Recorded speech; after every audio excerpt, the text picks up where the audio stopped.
Ahora vamos a pasar a revisar de estos ejercicios o de esta práctica algunos de los cuales pueden ser muy interesantes.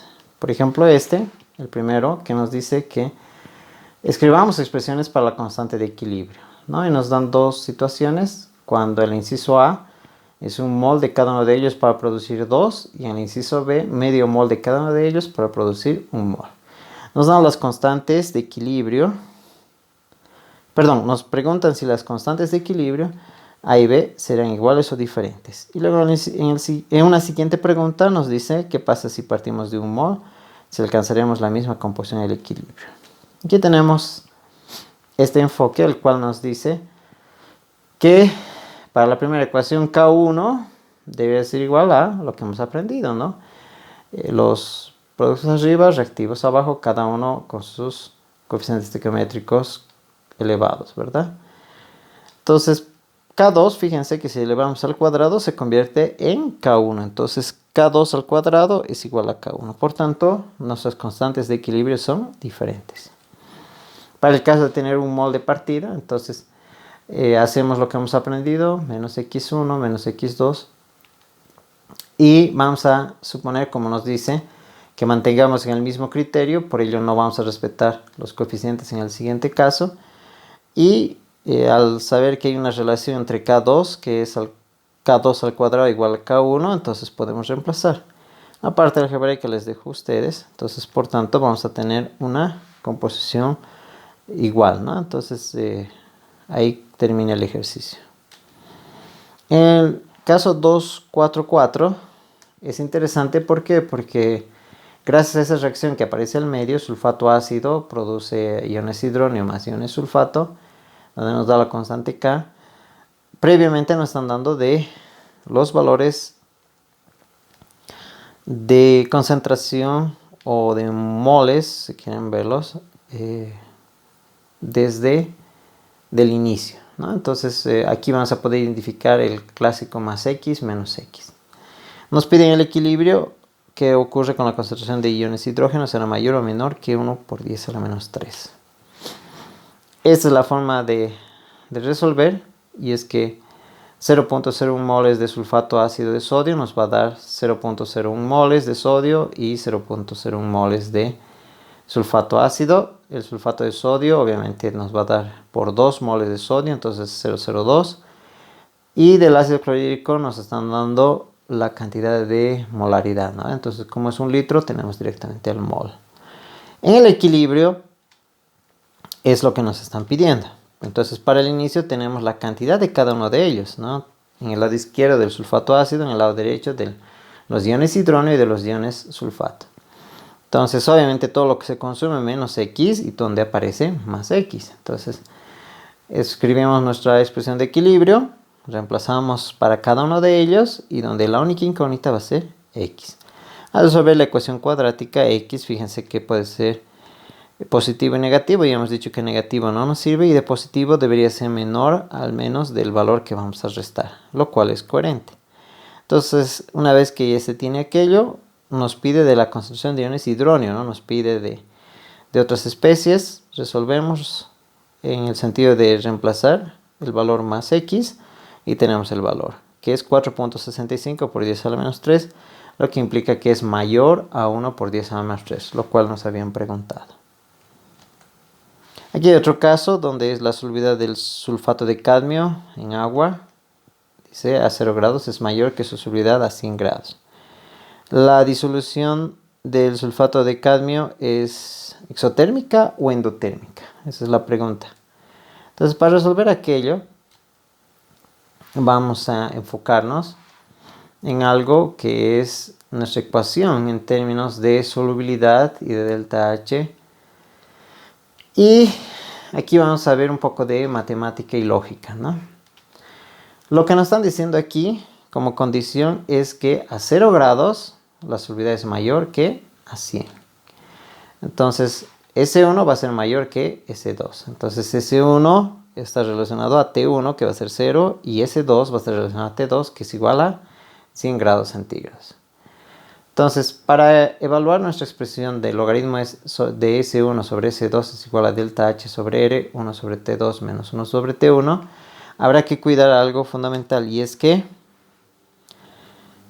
como S1 es mayor que S2, entonces por lo tanto S1 sobre S2 debe ser un número mayor a 1, ¿sí? Si ponemos un valor cualquiera, 10 sobre 2, 10 sobre 2 es 5. Y pueden ustedes poner cualquier valor y siempre nos va a dar mayor a 1. Entonces, al ser mayor a 1, el logaritmo de un valor mayor a 1, logaritmo natural, siempre va a ser positivo. Muy bien, entonces el lado izquierdo de nuestra ecuación debe ser positivo. Veamos abajo. En el otro lado, en el lado derecho, delta H sobre R es 1T2 menos 1T1. Pero hemos visto que T2 es mayor que T1. Ahora, al sacar el inverso, obviamente, es lo opuesto, ¿no? 1 sobre T1 va a ser mayor a 1 sobre T2. Y al hacer la diferencia, 1 sobre T2 menos 1 sobre T1, como sabemos que 1 sobre T1 va a ser mayor a 1 sobre T2, entonces por lo tanto es negativo. Entonces, al ser negativo, y queremos que el lado derecho sea sí o sí positivo. Entonces, por lo tanto, si el lado izquierdo. Si el lado izquierdo es positivo y el lado derecho hasta este momento es negativo, obligadamente para que se cumpla negativo por negativo igual a positivo, el delta H sobre R debe ser negativo, menor a 0. Obviamente R nunca puede ser negativo, entonces el único que puede ser negativo es delta H de reacción. Eso implica que sí o sí el delta H de reacción debería ser para una reacción exotérmica. Es eso. Fíjense que lo que nos hemos movido es en función a la lógica. Aquí hay otro ejemplo, el 2.55, que nos dice que hay CO2 dentro de un reactor en el cual contiene carbonato de calcio y tiene óxido de calcio. Entonces, ¿qué ocurre? Y es que nos da la reacción y nos da el delta G estándar. Y nos dice que la presión inicial es 0.3 atmósferas. Nos pide calcular el delta G para el sistema inicial y nos pide calcular la presión parcial del CO2 en el equilibrio, y además, ¿qué pasa si en el inciso B aumentamos la cantidad de carbonato de calcio? Aquí tenemos algunos valores interesantes. Delta G es igual a delta G estándar más RT logaritmo de Kp, que esto es para las reacciones gaseosas que hemos escrito previamente. El valor de Kp es directamente la presión del CO2, ¿verdad? Lo que hemos aprendido. Entonces, delta G, reemplazamos los valores y hallamos el valor de delta G. En el inciso B dice que delta G está en equilibrio. Entonces, delta G va a ser, perdón, el sistema está en equilibrio. Entonces, delta G va a ser igual a 0. Al ser igual a 0, simplemente vamos a despejar el valor de la presión. Y delta G estándar conocemos, el valor de R conocemos y la temperatura también conocemos. Simplemente despejar. Y el inciso C, que nos pregunta qué ocurre con el valor de la presión si es que cambiara. Fíjense que el Kp simplemente depende de la presión, no depende de las concentraciones del sólido, ni del carbonato, ni del óxido. Entonces, por tanto, no cambia la presión de CO2. Entonces, no tiene un efecto el aumentar mayor cantidad de carbonato de calcio. Y veamos este último, que dice el 2.56. Y es que el producto iónico del agua, dice que a 0 grados es un valor, a 25 grados es otro valor y a 60 grados es otro valor. Nos pregunta cuál es el delta H de reacción. Entonces nos está diciendo que ¿qué era el producto iónico del agua? Era Kw. Kw nos están dando a distintas temperaturas. Entonces, ¿cómo va a ser el enfoque? 3 temperaturas, 3 valores de Kw. Vamos a hacer lo siguiente. Nos vamos a armar una tablita donde vamos a colocar logaritmo de Kw en el lado izquierdo y en el lado derecho 1 sobre T. ¿Por qué? Porque cuando miramos nuestra ecuación de Kw es igual a una constante A elevado... Perdón, logaritmo de Kw va a ser logaritmo de A menos delta H R sobre R 1 sobre T. Esto debe ser muy familiar para nosotros, ¿no? Clausius-Clapeyron, por ejemplo, decía el logaritmo de la presión de vapor, ¿verdad? Entonces, en el mismo principio, las constantes de equilibrio tienen esta relación directa con la temperatura. Entonces, si hacemos una regresión lineal donde Y va a ser el logaritmo de Kw Y 1 sobre t va a ser igual a x. Hallamos la pendiente y la pendiente aquí es igual a menos delta h sobre r. Y pues si hallamos la pendiente, simplemente va a ser multiplicar la pendiente por el valor de R. ¿Qué cuidados hay que tener? Que el inverso de la temperatura o 1 sobre T debe estar expresado en Kelvin.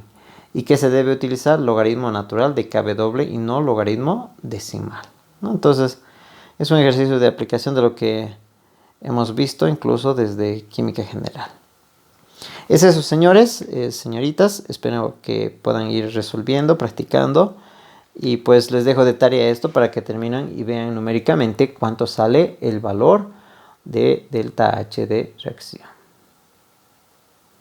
Chao.